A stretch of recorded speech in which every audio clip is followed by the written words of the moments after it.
Hello, नमस्कार. कशा आहात सर्व? तर तुम्हा सर्वांना श्री स्वामी समर्थ आणि तुम्हा सर्वांना दिवाळीच्या खूप खूप शुभेच्छा. आजच्या व्हिडिओमध्ये आपण पाहणार आहोत धनत्रयोदशीची पूजा कशी करावी. तर व्हिडिओ स्किप न करता शेवटपर्यंत नक्की पहा. तर दिवाळीच्या आधीचा दिवस म्हणजे धनतेरस किंवा धनत्रयोदशी. अश्विन कृष्ण त्रयोदशीला धनतेरस असे म्हणतात.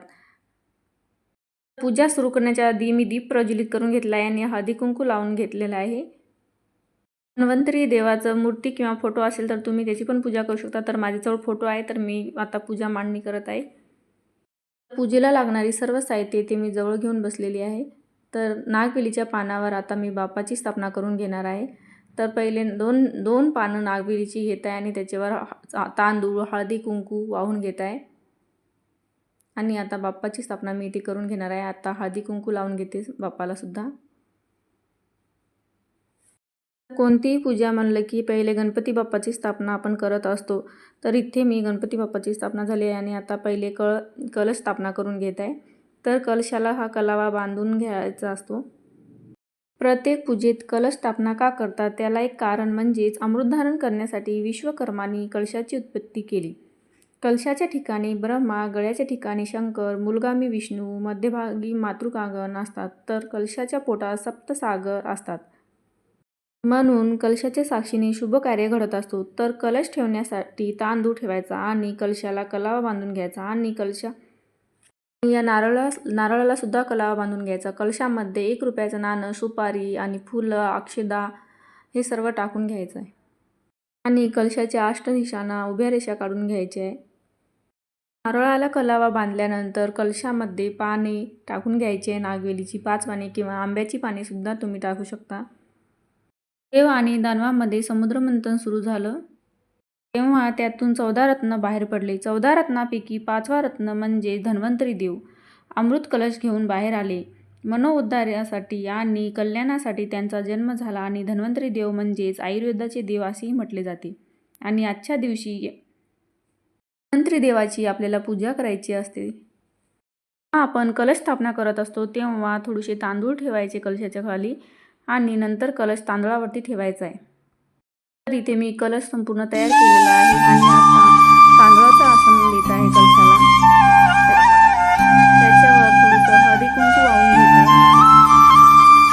एकदा का कलश स्थापना झाली की त्या कलशाला आपण हलवू नये.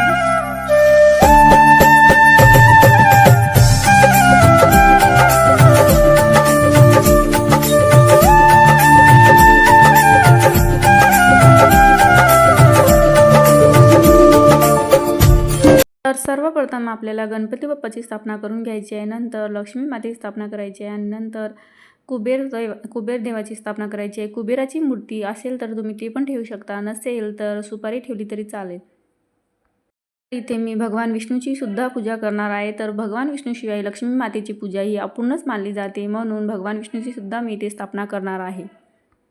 तर भगवान विष्णूची मूर्ती असेल तर मूर्तीसुद्धा ठेवू शकता, नसेल तर सुपारी ठेवली तरी चालते.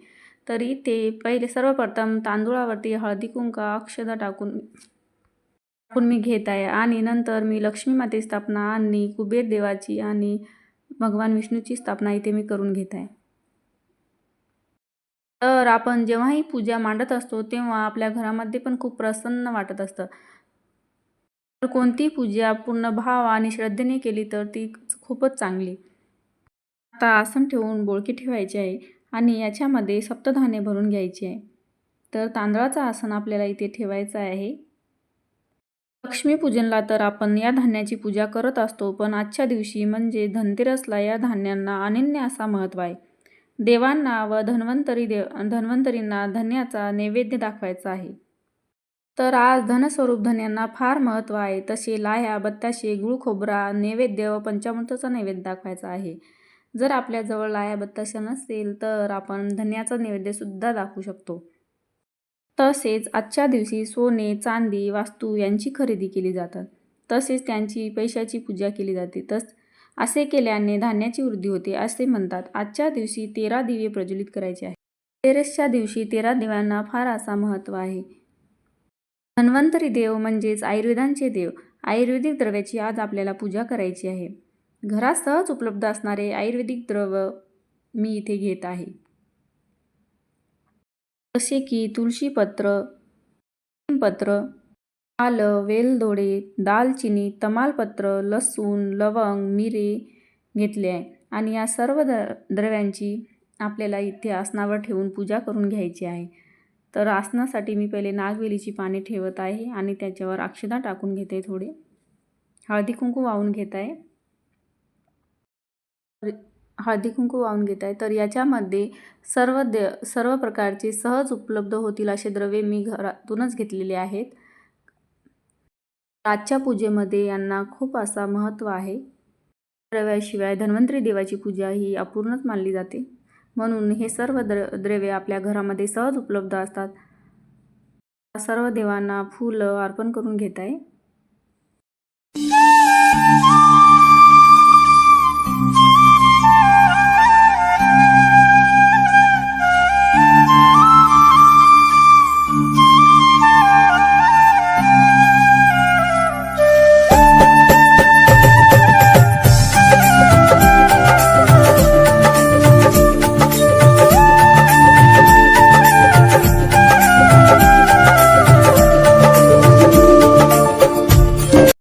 सर्व पूजा मांडणी झाल्यानंतर सर्व देवांना हळदी कुंकू आणि अक्षता वाहून घेत आहे.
आज आपल्याला 13 दिवे लावायचे आहे आणि 13 दिव्यामध्ये पूर्ण वाती मी टाकून घेत आहे. आणि जर आपल्याला आरती येत असेल तर आरती म्हणू शकता, नसेल येत तर नाही म्हणले तरी चालते. तर इथे 13 दिवे समोर मी ते पूजेच्या समोर ठेवणार आहे.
तर अशा प्रकारे माझी पूजा ही संपूर्ण झालेली आहे. तर तुम्हाला व्हिडिओ आवडला असेल तर लाईक करा, सबस्क्राईब करा, शेअर करा आणि बेल आयकॉनला क्लिक करा. आणि काही चुकलं असेल तर कमेंटमध्ये नक्की सांगा. आणि व्हिडिओ शेवटपर्यंत पाहिल्याबद्दल तुमचे मनापासून खूप खूप धन्यवाद.